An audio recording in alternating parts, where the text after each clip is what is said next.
The Delaware County Historical Society presents the Columbus Zoo and Aquarium 1927 to 2021, presented by Michael Kreger.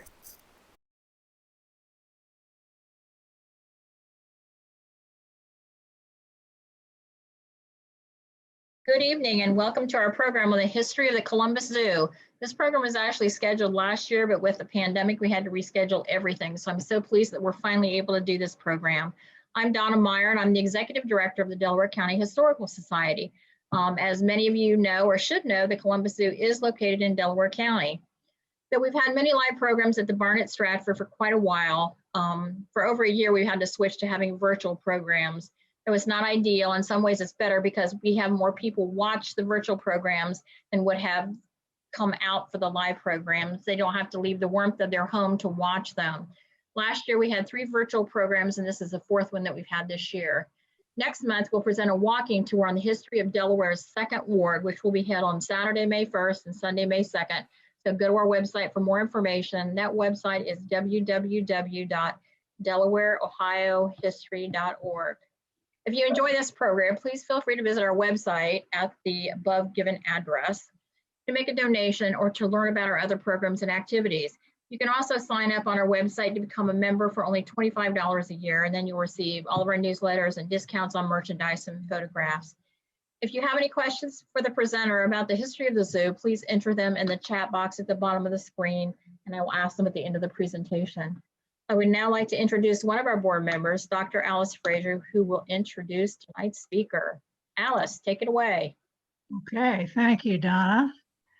Yes, I'm very happy to introduce Dr. Michael Kreger, who's the Vice President of Conservation and Sustainability at the Columbus Zoo. He's going to instruct us or tell us on how the zoo has evolved from its modest beginnings many, many years ago to the organization that it is today, which has an international reputation in animal care, conservation, and education. Michael has 3 degrees from the University of Maryland, including a doctorate. Prior to coming to the zoo, he worked for the U.S. Fish and Wildlife Service and for Department of Agriculture before that. And somewhere in the midst of all that, he also was a Peace Corps volunteer. So, Michael, it's all yours. Dr. Kreger, I should say. Oh, that's all right. Thank you, Dr. Frazier. Thank you, Donna. I'm really excited to be here. I know we have a lot of zoo volunteers who are probably watching as well. And as I go through this, they'll be saying, oh yeah, I remember that, because the zoo really isn't that old. We're coming up on our 100th anniversary. So tonight, what I really want to do is talk about how did we get here? We started as a 6-acre little spot of land on the Scioto River, and now we're 588 acres, one of the largest zoos in the country. We've got one of the largest collections of animals and the largest number of animals as well. And when I say largest collections of animals, I'm talking about number of species. And the zoo has always led and inspired by connecting people and wildlife. We're living in history. What happens today is tomorrow's history. And even as we go through this pandemic, we know it's a historical event. And as we look at the history of zoos worldwide, people are going to write about what happened during the Depression era, during World War II, during the pandemic, another seminal moment for the zoo. Also, with history and zoo history in particular, we build on what came before us, the leaders who came before us. We build on what was the best animal care at the time and how it's changed as we've developed science to develop new techniques to give animals the best quality of life that we can. And zoos have moved from places of great prestige and civic pride to institutions of conservation and sustainability, and pillars of the community, really. So before I get started, I want to thank Sheila Campbell, who is our retired zoo librarian. She started me along the journey of the zoo history for the Columbus Zoo, and she provided me a lot of the photos that you'll see in these slides. So why am I giving this talk? I'm the Vice President of Conservation and Sustainability, and I have always loved zoos. And in fact, I'll bet if you walked around the zoo today, you would meet a lot of people who were so inspired by zoos in their youth that they've developed, they've joined the profession of working in zoos, whether they're in animal care or veterinary health, and even outside of the zoos, people who work in wildlife management. For example, a lot of us were inspired by going to the zoos. These pictures show there's me as a 2-year-old or so at the Philadelphia Zoo. My parents took me there, and the picture in the center is me as a 4-year-old with my grandfather at National Zoo. And then the one on your right is me as an 18-year-old working at a place called Wild World in Largo, Maryland. And I always thought it was amazing, and probably you do too. Some of you remember Mutual of Omaha's Wild Kingdom, and what it was like to go to a zoo and be able to step into Asia and see those animals that you saw on TV, or step into Africa, or see a gorilla, or see a polar bear. All those things were just magical to a lot of us. We were inspired by zoos. It was a great place to come for education. But if you loved animals, that was the place to be. So I'm very happy to be giving this talk. I love zoo history, I always have. I've got sitting next to me a 75th anniversary Coke bottle from 2002, I think. I found this in the warehouse, and here's a little salt and pepper shaker. You can see it says it has Colo, it's got the Zephyr, the train that we had at the zoo, all great stuff. So let me start with a little bit of history, older history. In fact, early zoos grew out of, in the United States, they mostly grew out of menageries. People were going out west and finding new species and bringing them into the city so people could see these animals and pay a price. It was educational, but more than anything, it was entertainment. It was recreation. And also at the time, as people were discovering new areas around the planet, you had shipping captains who would pick up animals internationally, and they'd bring it to wherever they were going. They'd sell those animals, and they would wind up in these menageries. Well, in the late 1800s, we have our first zoos in the United States, the first real modern zoos. They were based on the London Zoo. Now, I have to, before I go there, I have to say that in 1864, you had the opening of the Central Park Zoological Garden, which was more like a menagerie. The Civil War was going on. General Custer sent a rattlesnake for exhibit. General Sherman somehow picked up an African buffalo somewhere in the South and sent that to the Central Park Zoo. But the Central Park Zoo was really a menagerie. Our first modern zoo was the Philadelphia Zoo, which is based on the London Zoo model and took science as one of the main reasons for building this institution. Now, this was the age of Darwinism. And so the zoos seemed to serve a high purpose by bringing people in, not just as a retreat from the city in some place that was recreational, but certainly something that was educational as well. And a lot of the big cities started their zoos as a matter of civic pride. You had a wave of European immigrants who came from cities in Europe where the zoos were in the center of town and were well-respected institutions. So long before Columbus had a zoo, Cincinnati had a zoo in 1875. The Cleveland Zoo opened in 1882. Toledo opened in 1900. That didn't apply to the Columbus Zoo.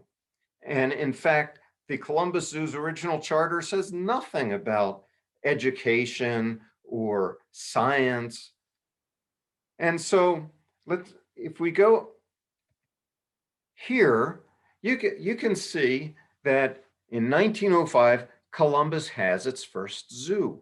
Now, this zoo was in the Beechwold community in Clintonville. And it was a zoo that really didn't have much in the way of animals. In fact, if you go there, you can see a big depression in the ground where there were rides and a swimming pool, things like that. It was a trolley stop. And the reason the trolley would go out there was it was showing people that, hey, you can move out into the suburbs. You can leave downtown, and maybe this will help develop the city out into the suburbs. You go to this nice recreational place.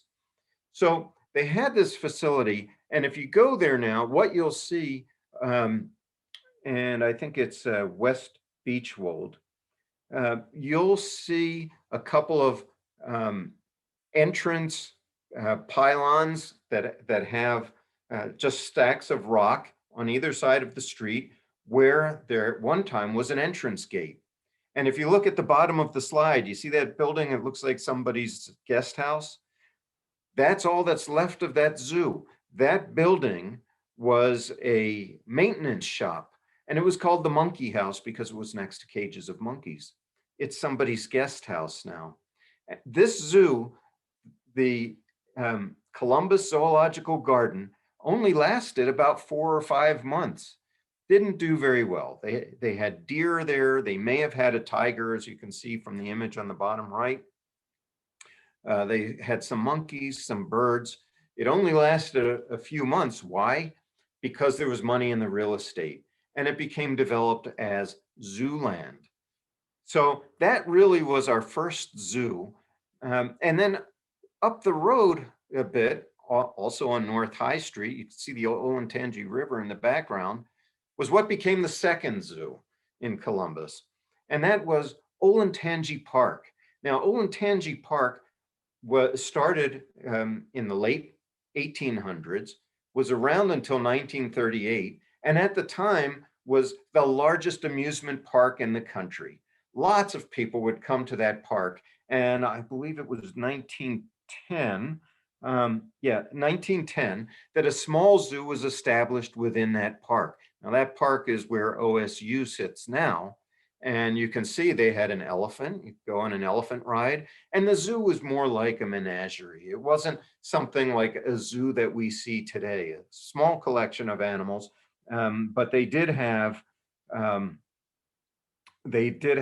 bears, monkeys, elephants, and the only thing left of that zoo, and you see it here in the bottom left, is the carousel. This is the Mangels Illions Grand Carousel. It was built in 1914 for that Olentangy Park. And as some of you probably know, that wound up being sold to Gooding's Amusement Park, which some people called Gooding's Zoo Amusement Park, which was right next to the zoo. And that became Wyandotte Lake, and then Zoombezi Bay. And the carousel now sits at the zoo. It's been restored, and you can see it near the Australia section of the zoo on the west side. So there were these two zoos in Columbus, but neither of them were the Columbus Zoo that we know today.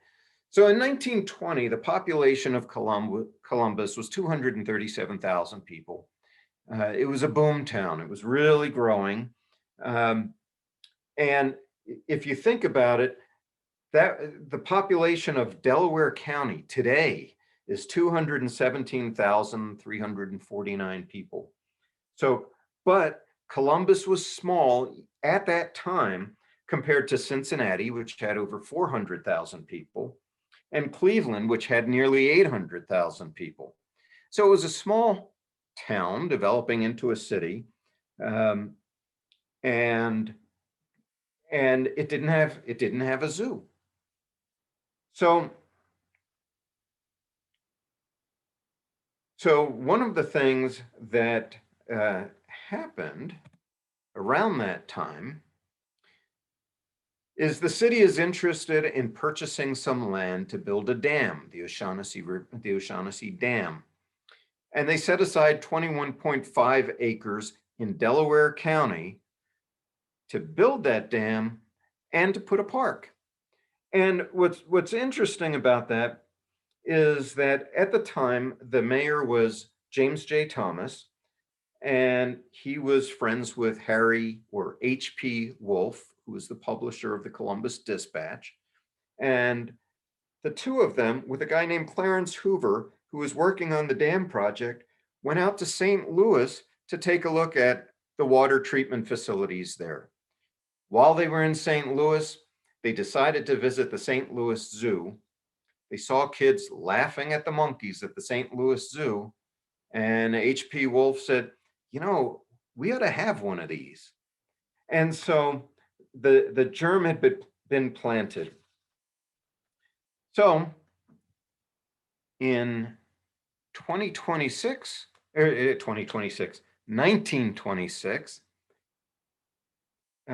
Wolf purchases 6 reindeer, and he didn't buy them for the zoo. He bought them for an exhibit for the people of Columbus. It was for the kids, and they were exhibited outside the Franklin Conservatory. It was a hit. People came from all over to see these reindeer. And so Mayor Thomas recommended to the city council that he thought the city needed a zoo. Mayor Thomas had seen these reindeer. He had been out with Wolf, and he said, we really need to do this. And so the city council said, well, you know what? We'll set aside some land in Riverside Park to do that. So Wolf donates the reindeer to the city, and he says he's going to do this with the condition that the city of Columbus display them for the enjoyment of the public, and that the city furnish permanent housing and pay for the veterinary care and the food that these reindeer need. And he would provide fencing for 6 acres of that land that could become a zoo. So, of course, he also erected a couple of tablets that were on Riverside Drive, where there was really a kind of a testament to the Columbus Dispatch for its involvement in setting this up.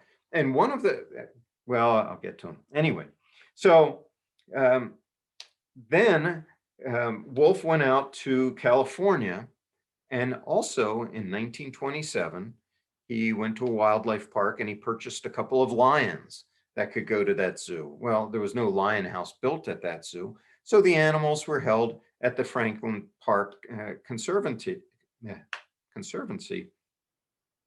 for until there was something that could be constructed at the zoo. And a lot of the animals that were received in the early part of the 1900s were housed there until the time was right to bring them to the zoo. So in 1927, animals were being moved from the conservatory to the new zoo. And this is what we know the zoo had. We know they had the 6 reindeer purchased by the Dispatch. The mayor apparently had a monkey. We don't know what species it was. Its name was Pedro Miguel, and it wound up at the zoo. There was also a pair of monkeys that went to the zoo as well. Monkey Island was in fact built that year, and so these are the first inhabitants of what was then Riverside Park. So the zoo begins, okay? It's going to wind up as 588 acres, but right now, if you come into the zoo and you go under the tunnel, that area beyond the tunnel was the original zoo footprint. So 1930s, it's the Great Depression. And we have a director whose name is Carl Evans. Evans serves about 8 years. And you'll see, I'll mention a few of the directors along the way. Some of them stayed a very long time. A few of them just stayed for a year at a time. But so Carl Evans comes in. It's the Depression. Admission is free. The city of Columbus pays the wages and the operational costs. And here are our first couple of buildings. The zoo is charging people now 25 cents for parking. You can see the dispatch building was the first one to go up. It opened in 1932 and it housed lions and tigers. And just below that, you'll see a building that is set up to house great apes. In 1930, Wolf went to Erie, Pennsylvania. He found an animal farm that was closing down, and through them, he bought lions, monkeys, tigers, bears, and reptiles that would go to the zoo. Again, the animals are at the Franklin Park Conservatory in the winter of 1930 until the buildings were established for them. And then the Dispatch Printing Company, with the assistance of E.E. Culver, present the city with this collection of animals. So it's a big deal. By 1932, the Dispatch Building is erected for lions and tigers. And in 1935, the Works Progress Administration is at the zoo, and they're helping to build the roadways and the parkways to help people get in and out of the zoo and move along Riverside Drive. In 1937, under City Ordinance 56237, Riverside Park becomes known as the Columbus Municipal Zoo. And that is the first year that there's a membership drive. Memberships are sold for $2, and 85 businesses donate $10 each to help with the purchase of animals. In 1938, memberships increased to $5, and that funds building construction. There was a request from the Ohio State Journal in 1938 that asks for people to donate building materials, and that helps build housing for elephants, bears, monkeys, chimpanzees, lions, and tigers. Two major buildings are constructed. One of them is a barn that's later used as a gift shop to house hoof stock. And then the Dispatch Building eventually becomes the Great Apes Building that you see in the bottom photo. In 1939, Pete the Hippo comes in. Pete's an African hippo, a common hippo. And at the time of his death in 1982, Pete was the oldest animal at the zoo.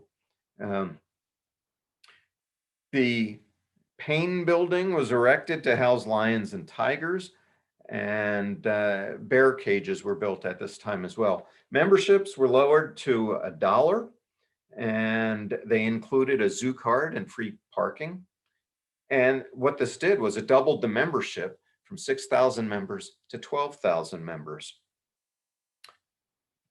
Now, going into the 1940s, here's a guidebook to the zoo. I have a personal collection of guidebooks to zoos because, when I started getting interested in zoos, there was no World Wide Web. If you wanted pictures of animals at the zoo, you bought the guidebooks or you took pictures out there. So here's a guidebook from the 1940s for the zoo. And in the 1940s, the director was Earl Davis. He stayed from 1943 to 1960, a big part of his career. And one of the things Earl Davis is quoted for saying is, a zoo director never expects to spend, or a zoo director expects to spend an 8-day week on his job. And that's what Earl Davis did. He was a very popular director, and a lot of change happened during his tenure. Now, here's a map of the zoo from the 1940s. It's still on the west side. You can see Route 257, which is now Riverside Drive, running alongside the zoo. That main entrance is right near where the tunnel is today. I don't know if I can, oh yeah, there. And the map shows that there's a yacht club, a pony barn, the Payne Carnivora building, um, the monkey house, the Wagner Mammalia building, the ruminant barn. And remember, this zoo is coming off the whole Darwinian scientific way of exhibiting animals. As it started to grow, animals were put in collections of similar animals. You had antelope that were together, great apes that were together, birds that were together. And that was the way it was for a lot of zoos all the way up through about the 1970s. After that, then you start seeing these geographical regions like we have today. So um, So now the zoo is operated by the City Zoo Commission. There's over 500 animals in 1940, all purchased as individual gifts and donated to the zoo. The animal inventory also included a king cobra, there's 2 Asian elephants, 2 South American tapirs, and 2 reticulated giraffes. So we're getting the big animals, what we now call the charismatic megavertebrates. And lots of people are coming to the zoo. It's still on the west side. There's an image of it. You can see down here, there's Monkey Island right down here. There is the hoofstock area down here. There's the parking lot. Right now, the tunnel would be about, it would actually be about here into the east side of the zoo. There's a boat dock. There's still some open area here. And but things were really tough for zoos, this zoo and any zoo in the 1940s, because of the war. The staff was reduced by half.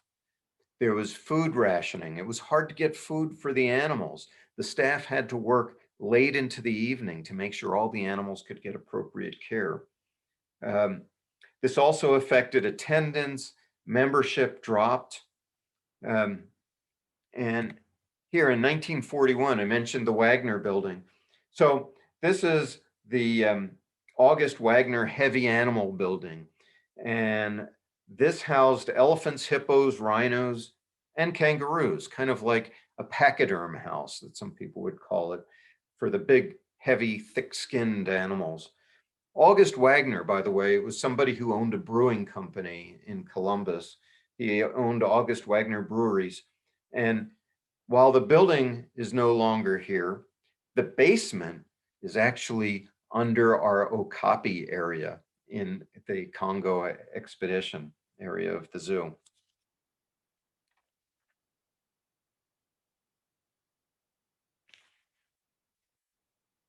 So in 1944, we also had a traveling zoo wagon that would go out into the community with animals off grounds. They'd be available for education and for public relations kinds of things, kind of as we do it now. By 1946, the zoo was struggling financially. One of the things that actually helped bring attendance to the zoo was the Gooding Amusement Park, which we mentioned earlier, opens up adjacent to the zoo. Unfortunately, in 1948, there's a flood and the zoo has to temporarily close. Now, there are a few times in the history of a zoo that the zoo itself has to close down. And so besides the 1948 flood, the only other time I can think of was last year during the pandemic.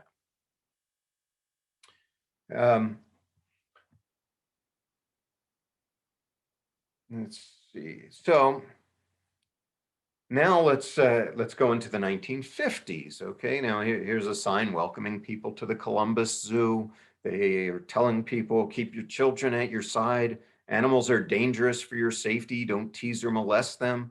Dogs couldn't come in. Dogs still can't come in unless they're service dogs. And use trash containers. You'll be prouder of your zoo when it's kept clean. We still feel that way. And next to the trash containers, you'll find the recycling containers. So the zoo has changed certainly over time. You'll see in the 1950s, there's a new elephant house in town, and there's the elephant yard, and there are our Asian elephants. I'll just show you here the elephant. You know, we love our elephants. We have one of the largest elephant exhibits nationwide. And the elephants have moved from place to place in the zoo, always with lots of renovations as we learn more about elephant care and elephant behavior. So in 1975, there was this new 3.1 acre habitat for the elephants. It was expanded in 98. The yards were renovated in 2019. If you go out there now, you'll see that we removed the grading that had an incline in the back of the exhibit area so that it's flat. You'll see some new shelters. The elephants love that. There's new ways for the elephants to feed. You'll see things like nets hanging from a pulley system that have inside that we put hay inside of so that the elephants can use their trunk muscles to reach up and pull that down as if they were in a forest in Asia doing the same kind of thing. The other thing is in 2017, we removed the floor of the indoor area for the elephants to get them off concrete and give them sand, a nice soft substrate like they would have in their range countries. There's certainly also a lot of environmental enrichment to keep these animals with the highest quality of life that we can possibly give them.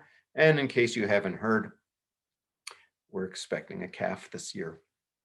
So we're very excited about that. All right, moving away from elephants. We had a kangaroo house established in 1940. And of course, people love to see Australian wildlife. And now we have a kangaroo walkabout. It's an immersive experience where people can go and share the same space with kangaroos and other Australian species. That's open in the summer. In the 1950s,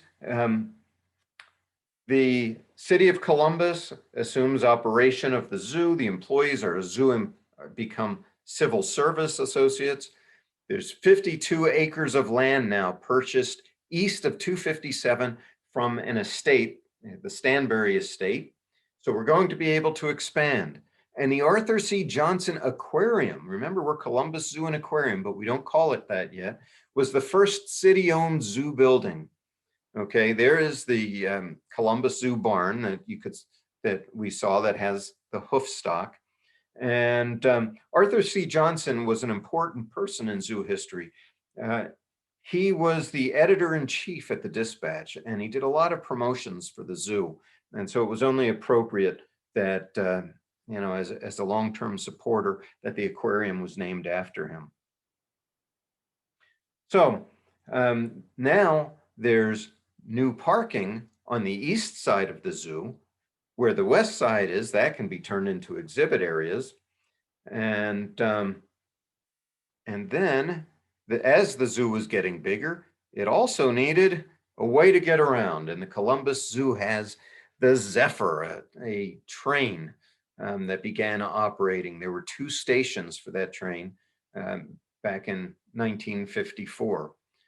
And as you know, we continue to operate a train that goes around the zoo and is still very popular. It's a steam train. But one of the other very important things that happens is we get our first 3 gorillas. And these are donated by a sports team called Columbus Zooligans, and they included Millie, Christina, and Macombo, which were lowland gorillas and are famous because they were the parents of Colo. And we'll talk about Colo in a minute. So the 1950s guidebook talked about the zoo having giraffes, birds, 8 drinking fountains, a train, a boathouse, boating pier, elk, zebu, deer, zebra, hoofstock, monkey island, bear pits, hippo, rhino, pheasant cage. In fact, north of the zoo, there was a wildlife management area where they were breeding pheasants and waterfowl. There was a zoo hospital, wolves, coyotes, foxes, an aquarium filtration plant, an owl house, a snake house, apes, the elephant house, and lions. 11 new buildings. were built during the 1950s. There was the birdhouse erected in 1950, a snake house in 52, and there's the giraffe house in 1953. There was also a nursery added to the ape house in the hope that we might get some babies. And then, of course, the tunnel was built as well.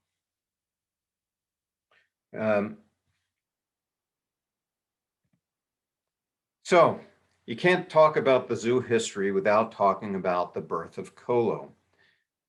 Up until this point, gorillas didn't survive very long in zoos. In fact, one of the zoo pioneers, William Temple Hornaday, who was the first director of the New York Zoological Society, or the Bronx Zoo, brought in some of the first gorillas to the United States and really challenged zoos because he doubted that any gorilla could live past a year in human care. Well, that wasn't the case here. We had to learn a lot about how to take care of gorillas, but it's a very interesting story with Kolo. Oh, by the way, there was a third gorilla that came in with Macombo and Millie Christina. His name was Jimmy, and Jimmy was traded to the Basel Zoo in Basel, Switzerland for our first 3 cheetahs and a black rhino named Clyde. So, against the director, Earl Davis's wishes, there was a veterinarian who worked here part-time. His name was Warren Thomas, and he would put Millie Christina and Macombo together from time to time in the same exhibit. This was prohibited according to the director. And that's even something that went back to the Victorians, who didn't like to put mammals together because they didn't want people to see breeding. That was something that was immoral. So anyway, Director Davis didn't want the two together. I don't know if it was because of that or because he was afraid of aggression. But Thomas was a 25-year-old veterinary student, and one day he came into work and he saw an embryonic sac sitting on the cement floor and noticed that the sac moved. So he massaged what was baby Kolo, resuscitated her, and put her in a little box. Maybe it was a shoe box or something like that. He pinched off the umbilical cord and placed the box beside the furnace to warm up the gorilla. And this was baby Kolo. December 22nd, 1956, the birth of Kolo. And that really put the zoo on the map. That made Columbus Zoo stand out. We did something nobody else had done. And in fact, suddenly we were on television. We were on the Today Show.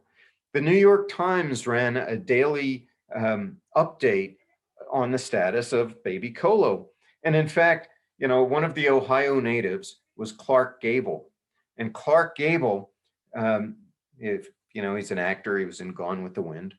He said he would give $100 to a $25 prize that the Columbus Citizens Name the Baby Gorilla contest was offering. And the Columbus City Council gave money for the nursery so the baby would no longer be in a cardboard box. And in the next year, 1 million people came and visited the zoo. They wanted to see Kolo. In 1957, construction began on the glass house, which was for the apes, and had $11,000 put towards the gorilla nursery, which was authorized by the city council. This was such a big deal that the 1957 Edward H. Bean Award was given to the zoo in recognition of this birth.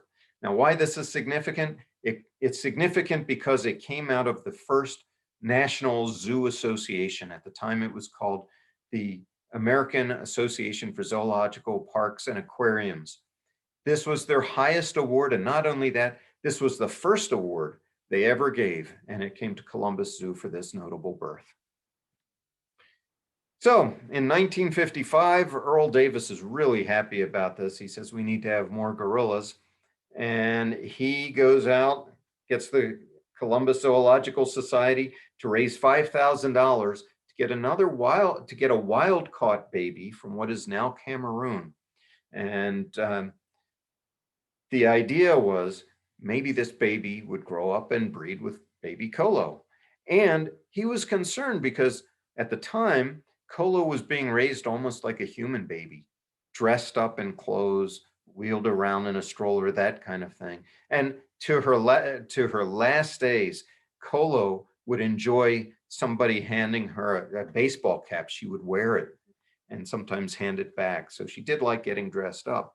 So in 1958, we get Bongo, and Bongo behaved like a gorilla does, and bred with Kolo. And the result was Kolo produced 3 babies with Bongo. And the zoo was recognized for that second generation birth. The zoo went on to be recognized for its gorilla surrogacy program, and worldwide, we still help provide advice to other zoos and gorilla rescue centers that need to know things like gorilla nutrition and human care or gorilla behavior. So here we are, it's the 1950s. There's a new public address system. There's a conservatory type exhibit added to the birdhouse. You can see now the east and west sides of the zoo. There's a temporary veterinary office and hospital, and there's barless bear pits. So now we're getting into even more recent times. Let's look at the 1960s. And we have a new director, and his name is James Savoy. Now, James Savoy is a veterinarian. He got his degree from OSU, and he was first the director of the Columbus Zoo. Then he became director of the Detroit Zoo, and he finished off his career at the Phoenix Zoo. So now the zoo is charging 25 cents for parking and 35 cents for an adult admission. It was free for kids. And that increased to a whopping 50 cents in 1966. And in 1967, the zoo begins to be open on weekends, Fridays, Saturdays, and Sundays in the winter. This is mostly a summertime zoo. We have a spring and summertime zoo. We don't have a lot of animals at that time that could be put outdoors in the winter. So this was the first time for that. And there's the first bond issue for zoo improvement. A new hospital is open. In 1967, the reptile house opens. And as you walk around the zoo today, other than the carousel, the oldest structure in the zoo is our reptile house. It's been renovated quite a few times, but this was opened in 1967. And through the years, our reptile and amphibian collection has been one of the finest in the world, certainly one of the most diverse. And even now, you know, we brought in the very rare Lake Titicaca frogs. They rarely breed. They're found in Lake Titicaca, which is the highest lake in the world, the highest altitude. It's in Peru. And we brought them in here, and within weeks we had tadpoles. You know, we just bred the, the yellow-headed temple turtles, another rarity. So we've always done a lot with the herps, the reptiles and amphibians. Also in 1960, there's a new carnivore building, and that had what we would consider cages, but they were bigger than the facilities that were there prior. So the carnivore building was completed, the big cats moved in, the bear cages were transformed to house sea lions, actually. The sea lions, you know, we haven't had them in years, but we have them now if you've been to Adventure Cove. A penguin exhibit was added, and that was added to the aquarium, and 3 large tanks were set up for sea turtles, electric eels, and large freshwater fish. The Children's Zoo was was built and it was very successful. We had something called talking story books, which some zoos still have, and maybe you might remember these. These were little boxes on a post, and you'd get a little plastic key and you stick it in, and the key was shaped like an elephant. The trunk would go into these boxes and turn it, and you'd hear a voice telling you about the animal. That was very successful too. However, in the 1960s, we had some big escapes that made news. There were 17 African wild sheep. I don't know what species they were, but apparently they escaped and all but one were recovered. Then we had a penguin escape where 20 of them marched single file into the Scioto River, and they were recovered by animal care staff and others. It was mostly actually keepers who took boats out and brought nets with them. And then Colo's first offspring, the first second generation gorilla in human care. We get another Bean Award for that. And I mentioned the Children's Zoo, which was also completed at that time. The 1970s, a lot of people are going to say, oh yeah, I remember the Scioto Bell. Well, the Scioto Bell used to give 20-minute voyages on one side of the O'Shaughnessy Dam. We also had an employee strike, and I don't have much information on that, so I'm afraid to say anything on that. We have a Columbus Zoo Docent Association that was formed, and I'll tell you, without our docents and our volunteers, I mean, they really tell the story.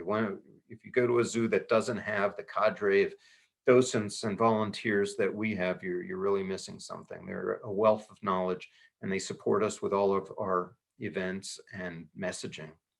We had our first Zoofari fundraiser. We still have Zoofari fundraisers, which is our largest event that raises money for the zoo.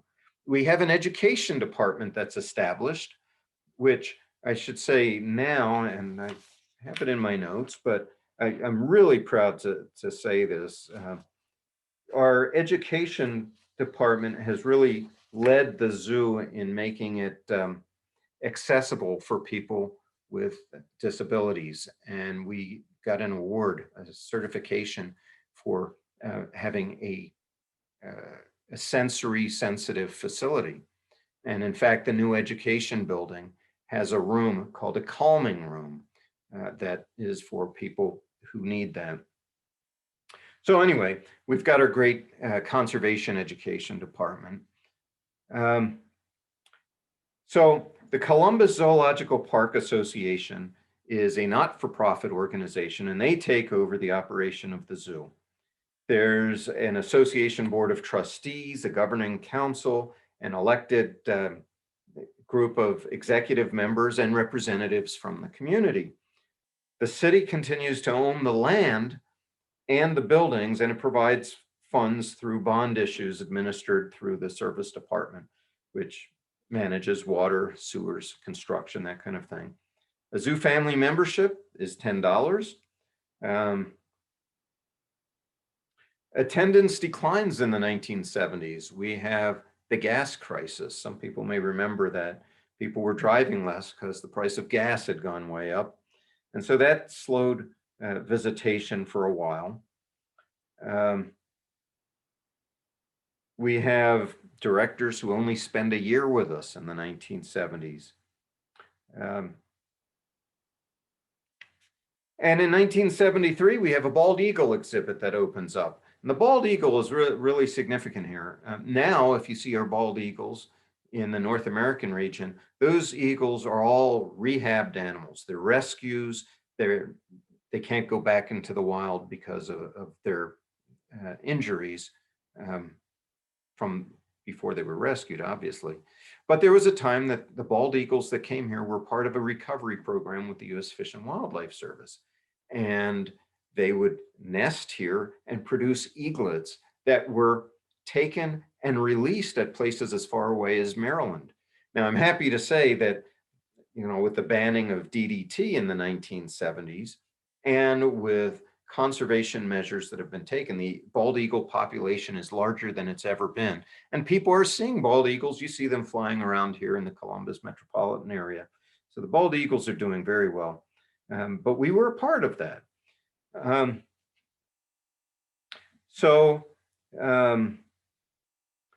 We also receive an award from AZA, another Bean Award in 1973 for breeding and raising Jamaican boas, another reptile species.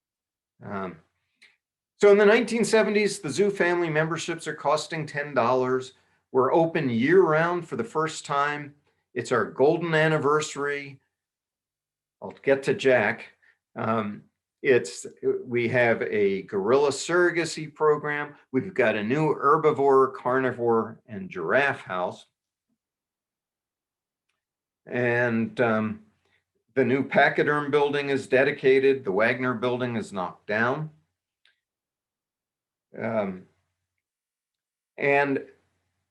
during 1977, during that golden anniversary, the city of Columbus transfers the zoo from the services department to the Department of Recreation and Parks. And it's under the leadership of a guy named Mel Dodge. And Mel Dodge loved the zoo. And one of his first moves was to take a busload of zoo board members to visit other zoos around the country, exemplary zoos, to give them new ideas and observe their operations. So Mel Dodge got this advice from the director of the Nashville Zoo that to really sell the zoo, take an animal with you wherever you go. And Mel Dodge got a 6-week-old lion cub from Kings Island. And wherever he went, he had this lion cub in his car. The lion cub's name was Elsa. Remember Elsa the lion from Born Free, right? And so he would take that lion on funding forays. Well, under Mel Dodge's administration, the zoo board of directors decides to hire this 31-year-old director from a zoo in Central Florida called the Central Florida Zoo, a small zoo, and take a chance on this guy named Jack Hanna. Now, Jack got a degree from Muskingum University. That's where he met his wife, Susie. He was originally from Knoxville, and together he and Susie opened up a pet store. Then they moved to Florida, and he wound up directing a small zoo there. And then he came here to be the director, and he brought his own brand, as you know, with Jack. Jack was out planting gardens. You know, we call a lot of zoos zoological gardens because of all the vegetation that we put out there. Well, Jack was out there on his own planting these gardens. There was no horticulture department at the time. He was painting buildings, he was picking up trash, and he was selling the zoo. He was doing 6 or 7 talks a week, sometimes taking animals to leaders throughout the Columbus community, selling the zoo. And he made sure that the gorillas got an outdoor play area, that the Coda bus line would come into the zoo and do regular trips. He reshaped the lake at the front of the zoo, Conservation Lake that we have now. And during his early years, we went from attendance of 358,000 in 1978 to 601,000 in 1980. That's a 68% increase under Jack's leadership as the director from 1978 to 1982. So in 1979, our first cheetahs are born. Now, since then, of course, you know, in the next 25 years, we had 10 litters of cheetahs, and cheetahs are critically endangered species. In the wild, they're going through a genetic bottleneck. This was a really important conservation program, and we had a milestone just last year when we had the very first cheetahs born through in vitro methods. And this was a partnership between the Columbus Zoo and the National Zoo's Conservation Center. This was a first for cheetahs, and boy, you know, this opens doors to cheetah conservation and getting through the genetic bottleneck to get the diversity that we need for the species to survive. So, so through the 1990s, I mentioned producing the eaglets. The zoo produced 18 eaglets all the way through the 1990s. And we also have the first third generation gorilla who was born in April 1979. Her name was Cora. Here's a map from 1976. Things are starting to change. You can still see Monkey Island there.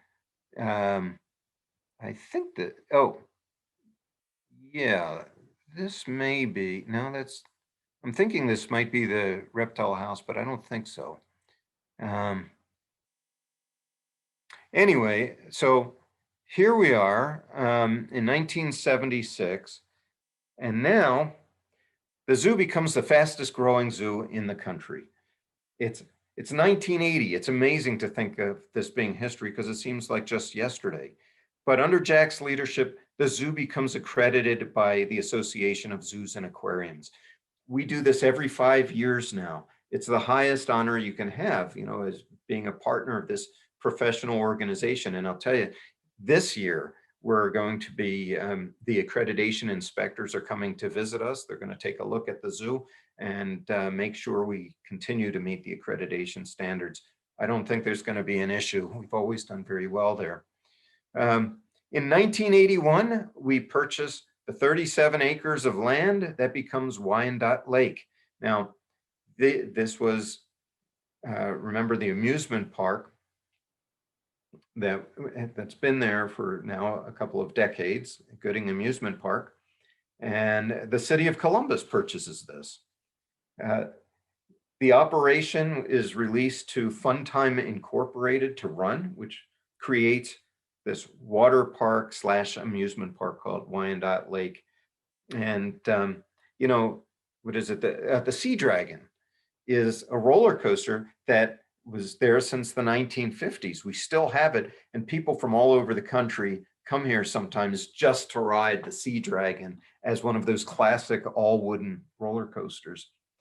So the zoo is the fastest growing zoo in the country. We now have mass transit. We're now accommodating people with special needs. The barn becomes a gift shop. We have an amphibian building now. It's expanded to house the Aldabra tortoises, which we now have outside of the reptile house.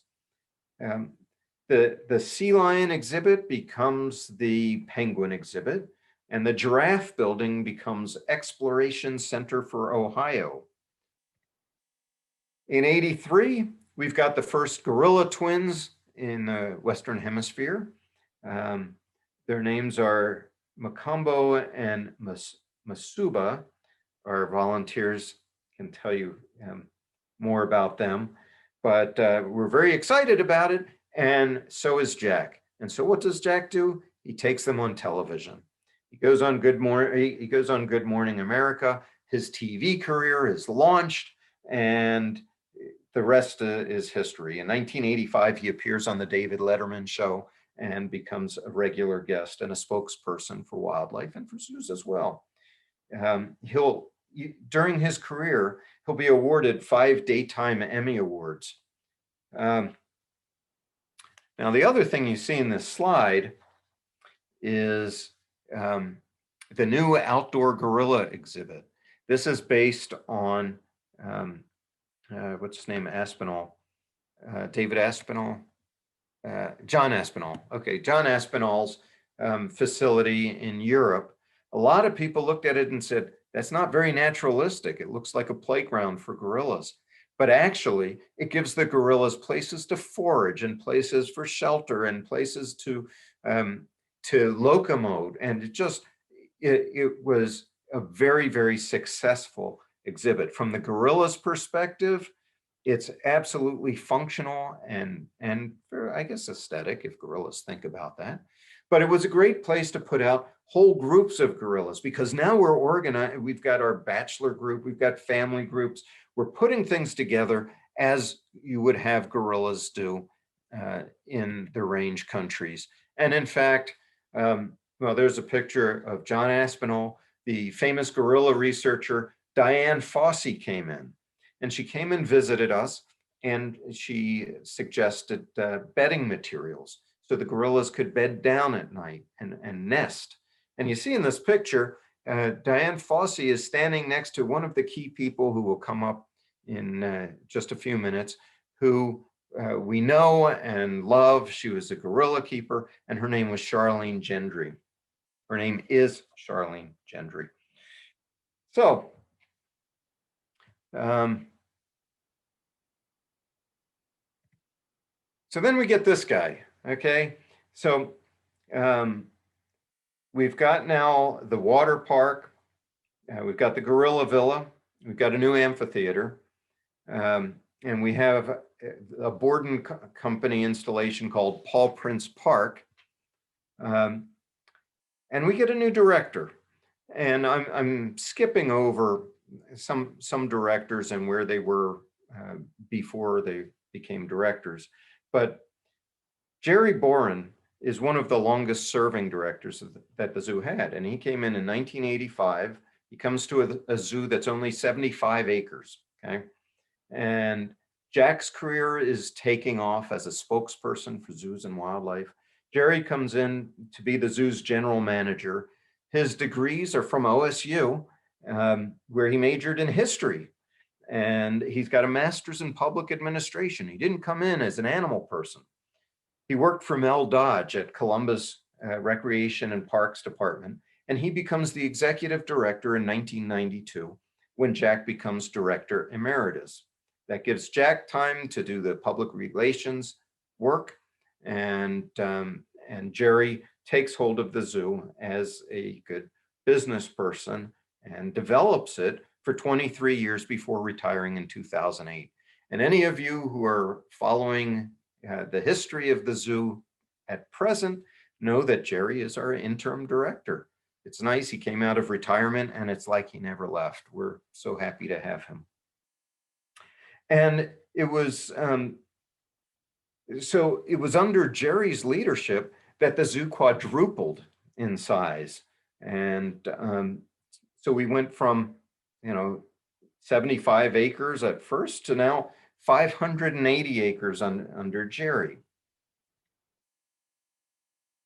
Now, so here are some important events that happened in the 80s. We have Jack's first appearance on Good Morning America. He's on The Late Show. He starts hosting Hannah's Animal Adventures. He's got Into the Wild eventually. He's got Jack Hanna's Countdown. A lot of things about Jack here. And Wendy's opens up next to the Gorilla Villa, that big outdoor exhibit area I was showing you. There's an exploration theater called, the Cracker Jack Theater. It's built next to Paul Prince Park. We host the AAZPA annual meeting here. And we have the first levy from Franklin County that passes, $250,000 for the zoo's operating expenses. And we're excited about that. The zoo is on land purchased by the city of Columbus, so it's city land. It's in Delaware County, but most of our visitors are coming from Franklin County. So Franklin County provides this levy that's helped the zoo out for years, since that very first one in 1985. In 1987, we have a cheetah walkover. There's a new bear exhibit that goes into what becomes the North American region. We have our first wild lights in 1988. It was called Wild Light Wonderland, and it's still going strong. And I can tell you, even during the pandemic last year, people came out as if it was just a great way to get out of the house. when we started doing this in 2020, they wore masks, they socially distanced, but they were having a Christmas. And the zoo has always been kind of your friendly neighbor to all the communities of people who come here and have supported us for so long.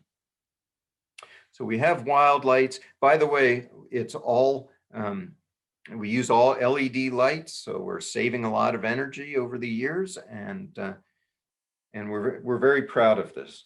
In 1987, we renovated the polar bear exhibit, and while this doesn't show that renovation with the rock work and waterfalls, the zoo is moving towards naturalism. We're moving towards making exhibit areas look like the regions that the animals come from and make them functional as well. So people can look at these exhibits and they'll say, I know what it looks, what the animal's range actually looks like. And in 2014, of course, we have the polar region, which has one of the most beautiful polar bear exhibits, certainly in the world, with lots of enrichment, and allows the bears to fish and rear young, and it's just great year round. We've had breeding, and in fact, we're using the bears for different research studies, so they're contributing to wildlife conservation.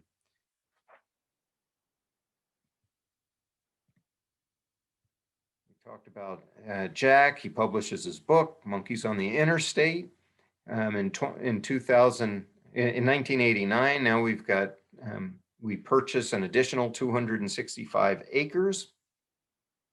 Attendance is growing. A couple of things I want to point out in the 1990s as we get more recent. Remember, I mentioned Charlene Gendry. Charlene was a gorilla keeper who one evening, after having met Diane Fossey, one evening, Charlene and 3 zoo volunteers, Jeff Ramsey, Judy, and Barb, went to, they may have gone to the Bogey, and they wanted to come up with something that could help gorillas in the range country. And they thought about Rwanda, and they knew that the way to help gorillas was to help the communities that live in areas where you would find gorillas. You know, conservation is a human issue. And they drew everything up on a napkin, and they presented the idea to Jack, and Jack said, yeah, go with it. And so Partners in Conservation was established, and it's become a signature conservation program for the Columbus Zoo. In fact, Jeff Ramsey, who was one of those docents at the time, he's still a docent some 30 years later, and he manages the program, Partners in Conservation. He's in the conservation department. And in fact, at one point, and I know it embarrasses him to say this, but after they met, Jeff actually went to Rwanda to be the headmaster at an orphanage following the genocide there. So we have a lot of partners in Rwanda, in Uganda, and the Democratic Republic of Congo. We're helping people with their health, their education, getting them alternate livelihoods, as well as supporting gorilla organizations that are in the forests all the time, like gorilla doctors, for example. Also in the 1990s, Jack gave his approval to a new grant program. In 1992, it was a commitment to conservation. We established the Columbus Zoo Fund for Conservation. And this was another keeper who came up with this idea. Her name was Beth Armstrong. And she and later Becky Rose and then me have been able to provide funds around the world to partners who are working to save wildlife. Typically, the zoo is giving about $4 million per year of privately raised funds to conservation efforts. We tell people, when you come to the zoo, when you pay for your admission, a portion of that is going to save wildlife. So even this year, on the rebound from the pandemic, we're supporting 63 projects. We gave 4 emergency grants, and we work in over 19 countries. In 1990, we have an animal health center, we have a moose exhibit, we have the Australian walkabout. We have pandas, giant pandas that come in from China for a short period of time anyway. Several other zoos did that as well.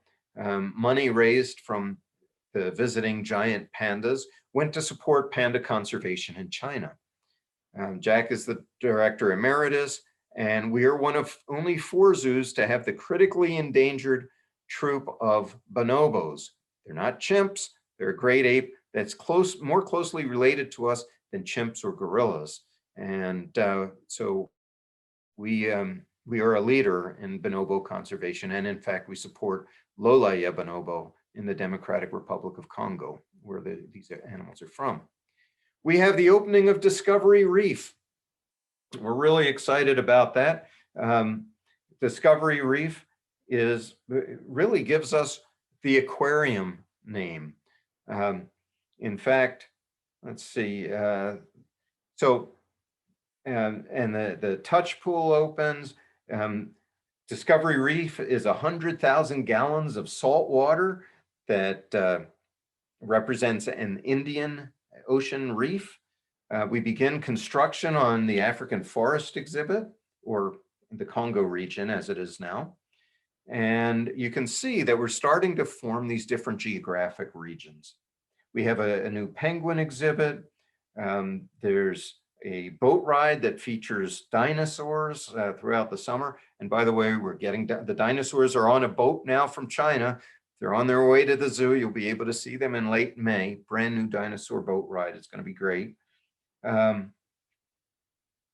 We open up a live coral exhibit. It's sponsored by Battelle. We're one of the few zoos to do that. And we begin to develop our expertise with corals. The zoo library begins. And this is what the zoo looks like in 1996. Now, I'm going to go quickly through these next slides because we've got about 15 minutes to go, and there's some things I really want to highlight here. The zoo does take on the name Columbus Zoo and Aquarium, and that really happens in 1999. And that's because we open up Manatee Coast, and we have 4 rescued manatees from Florida. Why in the world would Columbus have manatees? Well, I'll tell you, there are manatee rescue centers in Florida. Manatees were endangered at the time. They're still threatened. These manatees were being hit by boat strikes, especially in Florida. And that was scarring a lot of animals. They couldn't survive, or they would be up near the surface feeding and a boat might strike them that way. But it was a real problem. And so for those animals that were injured, yeah, they could go to SeaWorld or Disney's Living Seas or other places in Florida that could look after them. But what about the orphans? Where do they go? That's a long-term investment. And to grow out orphans and to feed them takes a lot of resources. Columbus was ready to do that. And so again, through Jack's leadership, we were able to do that. And now we released our first manatee in 2000. We're part of a partnership with U.S. Fish and Wildlife Service and the state of Florida and others. In 2020, I'm happy to say that we released our 30th manatee. And that's a real success story. Do we track these manatees once they're released? We sure do. We send them to Florida. They might be staged at a place like SeaWorld before they're actually put out there. But you can see in the picture to the right, there's a float attached to a cable attached to the manatee. And so for about a year, that float transmits satellite information, and we can track the manatees and see how successful they are. And almost all of these reintroductions have been. So in the 2000s, we have the restored carousel. It's our 75th anniversary. The islands area opens, Australia opens. We have Habitat Hollow, which opens, where not only do we focus on domestic or rare breeds of livestock, but we're emphasizing sustainability. We joke that my house is the house that trash built, because it's made out of recycled materials, and people can learn about where things come from in different habitats that are found locally. They can see a wetland outside. They can learn about recycling there, and then they can visit the farm. And even the farm is aerated through a windmill that we've got in the North American region. So we're always thinking about ways that we can model sustainability as well, green efforts here at the zoo. In 2003, I have to mention that we became managers of the wilds. You know, a lot of people have been out to the wilds. It's 10,000 acres of reclaimed strip mining land. It's become a place where we have pastures for herds of animals that really need pasture to thrive. Some of these animals are extinct in the wild, like Pere David's deer. Some are used in reintroductions into their range countries, like the scimitar horned oryx. And you can visit these on tour buses and overnight experiences. There's lodging, there's recreational things you can do there too. But we're also known for the restoration ecology that we do, which is a model for other strip mined land. We do environmental DNA work out there. And you see that little beetle down on the left? That's an American burying beetle, which is an endangered species, which at the wilds has been bred and reintroduced. Here's some more things that happened in the 2000s. Of course, we had our first Asian elephant born, Bodhi, in 2004. We had to have Powell Road rerouted as we expanded. Zumbizi Bay opened in 2008. We had animals on safari. Polar Frontier opened in 2010, which was our first exhibit area to really focus not only on the polar bears and the grizzlies and the Arctic fox, but climate change. It was our first attempt at really messaging what was happening, particularly in the polar regions. We got Hank, the Asian elephant male, the largest Asian elephant male in North America. I think he still is. And then in 2013, our former president and CEO, Tom Stolf, joined us. And Tom came from the zoo in the Niabi Zoo.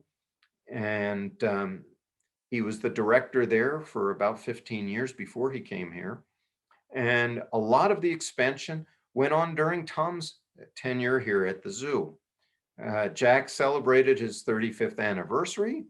Our first wombat arrives. Very few zoos have wombats. And because I'm using Sheila's slides, you can see that the feces of a wombat are cube-shaped. They're cube-shaped because they mark territory. They don't roll off rocks in Australia by having cubed feces. If anything from this talk that you remember, you're going to remember wombats have cubed feces. Anyway, the wombats came in 2014, and just a couple of years ago, we became one of the only zoos to get Tasmanian devils. And you can come and see them. Very important marsupials. They're found in the island of Tasmania. We are supporting an organization called Save the Tasmanian Devils. And these are important animals because they're suffering mostly from a disease called facial tumor disease. So we're doing what we can to help save the Tasmanian devils. Heart of Africa, a lot of you have been there. It's our model African savanna. It puts you into the savanna. If you've been to Africa, you know what it's like to see animals moving about, some far in the distance and some at the water holes. We have a giraffe feeding station.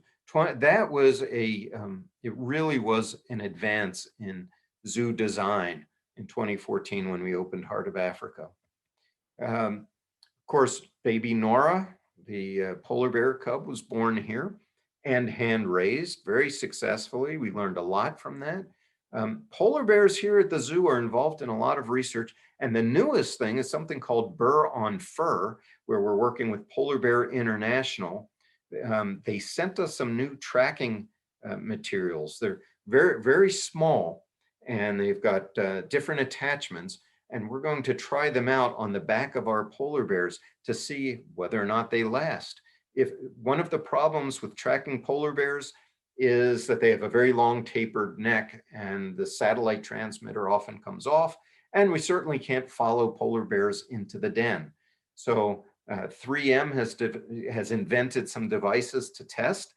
we're testing the methods on our bears, and if some of them last, if some of these devices last, then they'll be used in the Arctic for studying bears there. Lots of things going on in 2016. I'm happy to say that 2016 was when the Conservation Department was established, and the vice president position of conservation was established, which really showed the zoo was putting more emphasis on conservation than it ever had.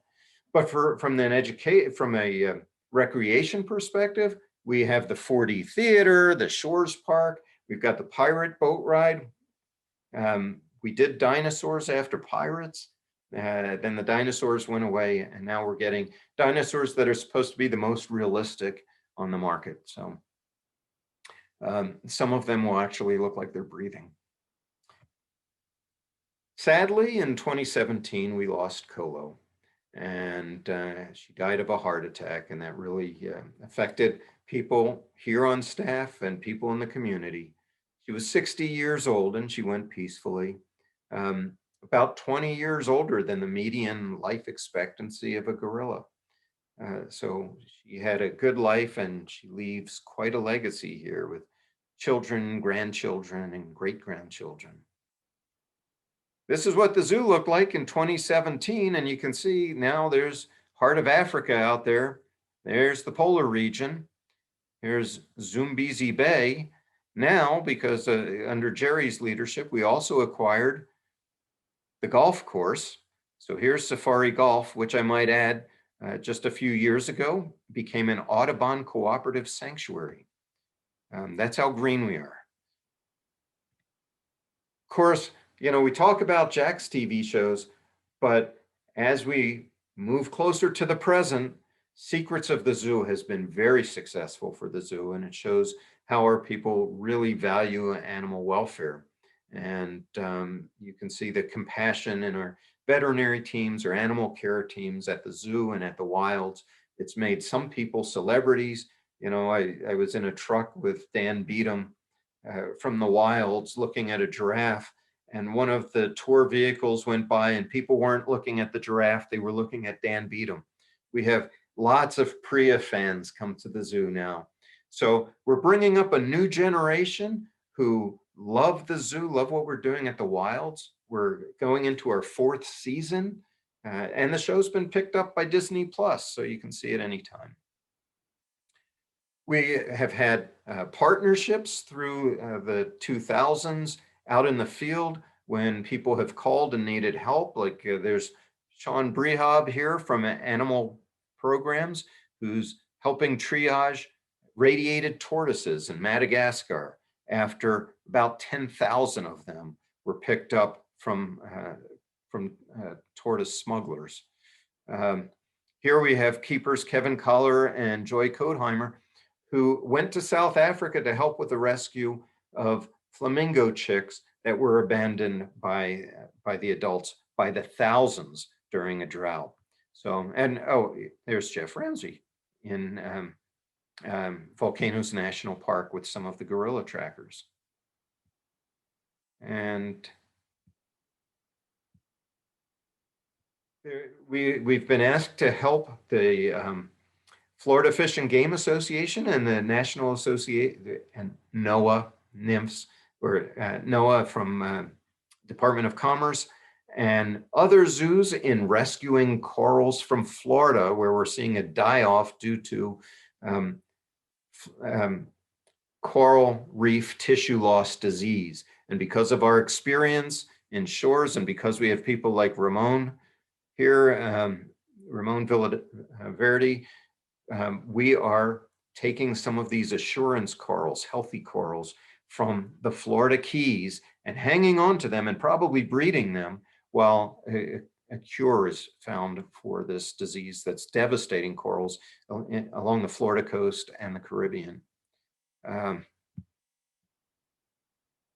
We didn't mention that across the Scioto River, again, thanks to Jerry, we got this building right here that belonged to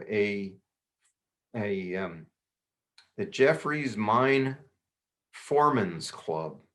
It's like an old lodge. Well, we converted it to a facility for freshwater mussels. And it's one of the finest in the world. And you wouldn't know that we have probably more animals in that little facility across the river than we have at the zoo. Freshwater mussels are the species that are most listed as endangered or threatened as in the Endangered Species Act list of species. And we've been working with these mussels to get them back into the rivers of Ohio and other places, and to be the great filter feeders that they are. And we, in fact, we're doing some in vitro work with them. Here's Tara Archer, who for many years, she's a keeper at shores. For many years, she's been doing work with the Plains garter snake. We've been doing a lot of work with hellbenders here in Ohio. For many years as a partnership with OSU, we've released, as of last year, about 1,000 hellbenders. Some people call them snot otters, that you can see them in the reptile building. We'll sometimes bring eggs in and we'll rear them for a few years, put transmitters in them at the time of release in the waterways of Ohio. And we do this with lots of partners, other zoos and OSU. At the zoo, we rear hellbenders for release in Ohio. At the wilds, they rear them for release in West Virginia. And I should point out, if you haven't been here recently, despite the pandemic, last year we finished building Adventure Cove and Jack Hanna's Animal Encounters Village. Come see our sea lions and harbor seals. You'll see animal-human interactions in the Encounters Village with skunks and sandcats and macaws. And in fact, if you're into South American wildlife, that's probably the only place in the zoo where you can see it. And we've got this beautiful tunnel that's the only one of its kind that not only does it go underwater, but it curves and it slopes, and you can see animals through the floor as well as through the ceiling. And we use all this to tell our conservation story. You'll see now something else that's innovative, the AEP microgrid. This is right outside of the polar region. This is in partnership with AEP. It provides solar energy to our life support system, our saltwater life support system, and for the polar bears, and it's kind of like a backup generator. So we're proud to show the use of alternate clean energy at the zoo, as well as being a good neighbor and working with AEP. One thing you'll see very soon is this whole area will be turned into pollinator habitat, and we'll use that for education and conservation purposes as well. And then just yesterday, you might have seen a press release about the Susie Edwards conservation education classrooms. But here it is at the entrance of the zoo, and we've got 165 solar panels on the roof that will provide 80% of the energy to this very modern education building. So things are always changing here. We're living through history now. As I mentioned, there's a lot of things coming. Here's the footprint of the zoo. We have some areas that are not developed, and who knows what we're going to do with that. I mean, this comes out of a master plan, but we're 580 acres owned by the city of Columbus, the Franklin County Board of Commissioners, and we're operated by the Columbus Zoo and Aquarium Association. And so in summary, we opened in there's an error. We opened in 1927, not 2027, but that will be our centennial. We've grown from 6 acres to 588 acres and are one of the largest zoos in the United States. We went from 6 reindeer to 800 species, 7,000 animals. We are now the zoo, the wilds, Zumbizi Bay, and Safari Golf. We're a city-owned nonprofit run by the Columbus Zoo Park Association. And our vision was then, as it is now, the sustainable coexistence of all living things, and our mission to lead and inspire by connecting people and wildlife. So with that, I will thank you for your attention. I hope you got a few things out of this talk, and we welcome you to come visit us any time of the year. So I don't know, Donna, if there's time for a question or two. I know I wasn't sure how long this talk would go, but I think we ended right on time. We did. First of all, I'd like to say how lucky we are to have such a wonderful, renowned zoo right here so close to us. I'm giving my age away, but I was 4 years old when Colo was born. And as a kid who really didn't pay attention to the news, that was all that was on the news that made us so famous. As you said, you know, worldwide, you know, press releases and TV shows and magazine covers. It was really cool. I guess I have a question. Since Colo was raised in with people who, you know, helped her grow, did she ever learn how to be a gorilla? Yes, she did. Hats on her and clothes on her. Did she learn how to be Right. a gorilla? No, she learned to be a part of the troop, a part of the group, and she interacted with the other gorillas. She wasn't housed by herself. She was part of a social group. I remember visiting her a few years ago, probably shortly before she died. And when she looked at you, the eyes, you knew there was intelligence behind them. And it was just almost kind of, you felt a connection to her.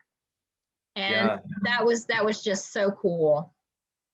Yep, she was a big loss and a big part of the zoo. Yeah, I bet you had a few volunteers and staff that were crying. Oh yeah. How could they not? How long have you been with the zoo, Mike? 5 years. Okay. Yeah. A lot has happened in 5 years. You know, a lot of things happen in a year here. Mm-hmm. I'm going to feel free to put questions in the Q&A, and I do have a couple. Somebody wants to know if the zoo will obtain hippos or tapirs in the future. I think you've already got some of those. Oh, well, a lot of us really like hippos and tapirs. We would love to have hippos and tapirs. But, you know, a lot of it's resources, and hippos and tapirs both need water. So you have to build a pool. And we just did that for the incoming greater one-horned rhino, who will be where some of you remember Rosie used to be. So we're turning her exhibit area into a one-horned rhino exhibit because those rhinos really require a lot of water. They're wetland animals. So maybe someday if we have, you know, if you have a Malayan tapir, they'd fit well in the rhino elephant area in Asia Quest. But for now, there are no plans for hippos or tapirs. Somebody else asked why the site of Riverside Park was chosen. That's because that's where they wanted to put the dam. Oh. You know, it was just a really key area. And so while they were doing that, they wanted to establish a recreational area. Somebody asked, is there a book that contains this fantastic story? We have a draft manuscript that maybe will come out in one form or another for the centennial in 2027. There are some people who really love zoo history, but I'll tell you, I have a 2-volume set on the history of the San Diego Zoo and Wild Animal Park. And as wonderful as it is, there weren't very many people picking it up. There's just not a market for it. But we collect the information, and as when I put this talk together, I drew from a lot of different sources to get this information. So hopefully we'll be able to put something out for the centennial. Somebody asked if you were planning on getting some meerkats. They're just meerkats. You knew that was coming. Yeah. We've talked about meerkats in the past as having something that would go into the heart of Africa region. Meerkats, to manage meerkats, it's almost like managing prairie dogs like we have in the North America region. I think the USDA sees them as an invasive species, and there are special regulations just for meerkats. So I don't think that they're in discussion right now, but who knows? Right now, we're kind of in a rebuilding mode after what happened last year with the pandemic and having to shut down. But good things are always coming. I want to ask, does the zoo have any plans for future expansion that you can share? And they also commented a great presentation, and thank you again. I think you did touch on some of the future plans, but is there any way you want to expand on that comment? I don't know what they are. There's always strategic planning and there's master planning, and I know we have our wish list. There are parts of the zoo that we would like to renovate. I don't think that there's anything currently in discussion about expanding the footprint of the zoo. A lot of us were thinking that Adventure Cove would be the last of the big region areas. That was quite an investment. So for now, I think we're going to focus on what we can renovate here. Someone asked if the zoo is going to obtain pangolins. Oh, pangolins. I don't know what that is. Yes, well, pangolins are, they're a mammal that is found in Africa, and there's some species in Asia. They're found, a lot of people see them as almost tree anteaters. Some of them are ground dwelling. They're in the illegal wildlife trade for their scales. People buy them because they think the scales are medicinal. And very few zoos have pangolins. We don't have pangolins. I think if we were to get pangolins in the future, it would have to be part of a breeding program. But currently, we're not part of a pangolin program. We don't have any pangolins. It's an important species, though. Yeah. Ask, when did the Zoo Aid program start? I don't know. I'm sure there's probably a docent here who says, "Oh, I know what it is," but I don't know what that is. You can make a comment. Someone asked when the gorilla habitat was going to be remodeled. We're looking at that. Okay. Yep. Okay. A question that I have, you said that the penguins left the zoo in single file and jumped into the Scioto River. Who left the gate open? I wasn't born then. I don't know. I just picture that sight. Right. Yeah. Yeah, we don't know who left the gate open, though. Very cool.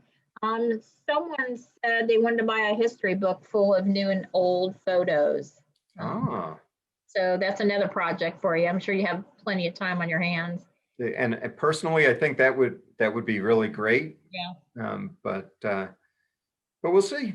You've got the book right there in your PowerPoint. I mean, some of those old photos were amazing. Yeah, a lot of these photos, some of them are zoo photos. Some of them Sheila was able to find through our own archives. And some of the older pictures I was able to get through online sources. Someone mentioned, it must be one of your volunteers, it says the orangutan building opens later this year. Yes, we're excited about that. You know, you can't see the orangutans now during the winter. They're in an off exhibit area behind their exhibit. So yes, as we speak, we're building a facility that's going to be very modern. You'll be able to walk into it during the winter and see the orangutans in this facility. And I bet it's probably 2 stories, 3 stories tall. It'll have climbing structures, a lot of enrichment for our 3 orangutans. And we're hoping to open this probably in May. We're doing a lot of the graphics work now, a lot of good brand new messaging. And of course, when you come in May, the orangutans might rather be outside, but that will be their winter quarters. So yeah, we're excited about them. That's very cool. I think what's neat about going to the zoo and seeing the animals in their natural environment. And that's so meaningful to me. It used to be zoos of old, you know, the animals would pace back and forth, and you know that they were really disturbed and not happy to be where they are.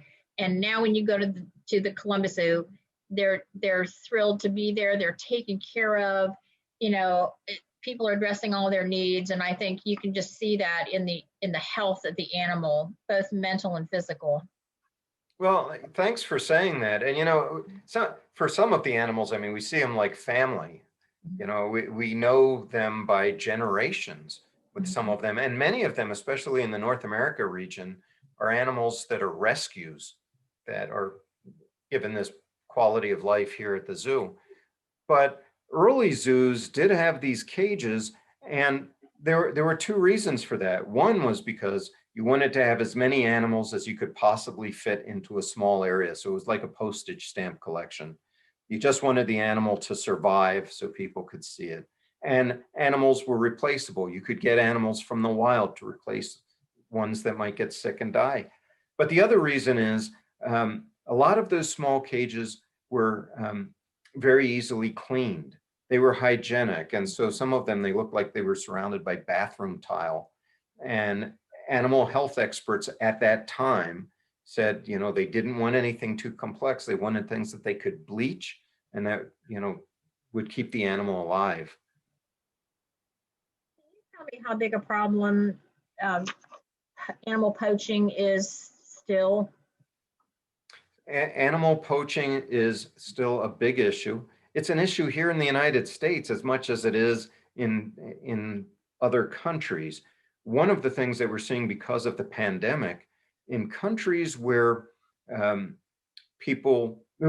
they rely on ecotourism, people aren't getting out into the field as much, and the international visitors aren't coming, and there may not be enough money to pay the guards or the wardens in those areas. And it's just a perfect time if you're a poacher to get out there and take wildlife.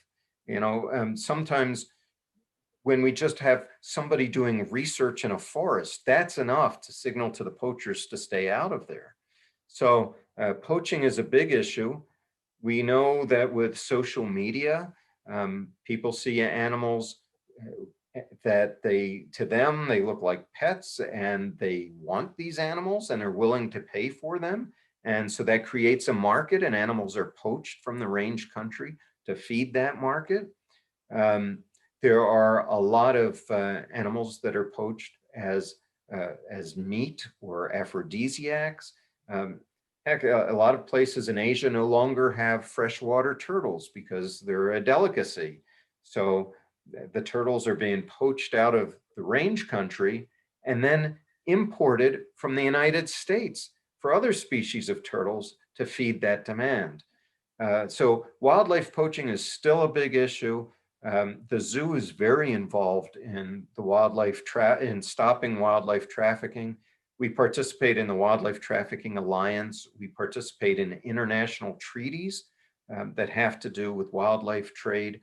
So we're doing what we can to help reduce that. We've got one more question. They want to know, will the zoo temporarily obtain giant pandas in the future?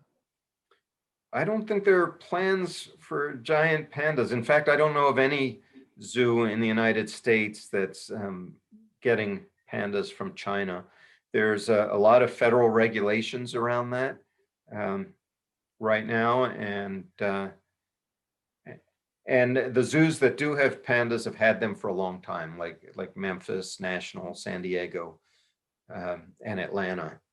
So as far as I know, there are no plans for giant pandas, but we do have the red pandas, or what used to be called lesser pandas.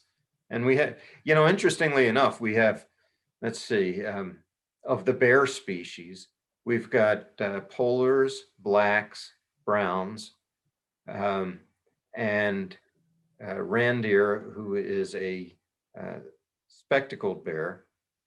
So we have 4 species of bears. Somebody commented sloth bear. Oh, a sloth bear. Thank you. Reindeer's a sloth bear. Oh, can't believe I said one that. of your volunteers knew. Thank you for that. Yes, and we used to have sun bears. You don't have sun bears anymore? I'm sorry? You don't have any more sun bears? No. Oh. A lot of animals, we participate in programs with other zoos called species survival plans, SSPs. And so we do move animals around periodically for breeding purposes. So no, we don't have any sun bears. Very cool. Well, I would like to thank you again, Mike. Got a lot of comments on people saying, what a great presentation. People want this in a book. Again, this is presented by the Delaware County Historical Society. We cover history throughout the entire county. The Delaware County Historical Society is supported by dues, grants, donations, and volunteers. We welcome your help with any of our worthwhile projects.